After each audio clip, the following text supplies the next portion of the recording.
আপনারা কি জানেন সামনের বছর স্পোর্টস এফএফডব্লিউএস গ্র্যান্ড ফাইনাল কোথায় অনুষ্ঠিত হবে? সামনের বছর গ্যারেনা কোম্পানি নিজে বাংলাদেশে আসে গ্র্যান্ড ফাইনাল অনুষ্ঠিত করবে।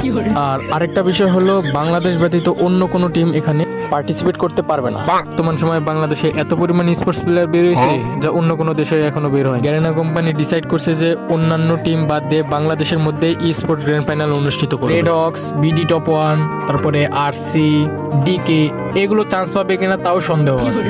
মানে এত পরিমাণ ভয়ানক ভয়ানক প্লেয়ার বের হয়েছে ভাই। টিমের নাম দেখলে কি কবেন, এমসি, বিসি, কেকেপি, আরপি, মানে কি কমু, সব একদম লিজেন্ড না। আর কিছুদিন আগে যে একটা ক্লিপ ভাইরাল হলো না, যে ব্লেডের এন্ট্রিটা জাস্ট দেখেন, মানে ওইটা দেখার পর থেকে প্লেয়ারের মনে তো আগুন ধরে গেছে।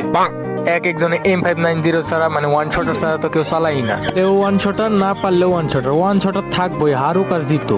এইটা আবার মনে করেন রেকর্ড করে টিকটকে সাইডে কইবো যে আমার একটা স্নাইপার প্লেয়ার লাগবে, বা দ্বিতীয় রাশার লাগবে, তৃতীয় রাশার লাগবে, তোমরা কেউ খেলতে চাইলে বা আমার স্কোয়াডে আসতে চাইলে তোমরা আমাকে ইনবক্স করো। আবার মনে করেন কিছু টিকটকার আছে, বলবে যে আমার একটা এরকম প্লেয়ার লাগবে, তোমরা যদি আমার স্কোয়াডে আসতে চাও তাহলে এই সাউন্ডে তোমার ভিডিওটা ছাড়ো, আমি যেন তোমার গেম প্লেটা দেখে তোমাকে একটা ট্রায়াল দিতে পারি।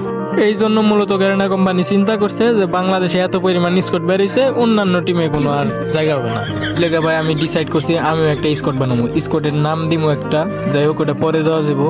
আর স্কোয়াডে কিছু প্লেয়ার লাগবো, স্নাইপার প্লেয়ার, গ্রেনেড প্লেয়ার, তারপরে ওয়ান শটারও লাগবো। আমিও ওয়ান শটার চালাই, ওয়ান শটার না নিলে আবার কিছু প্লেয়ার মন খারাপ করবো, আমার স্কোয়াডে আসতে পারবো না।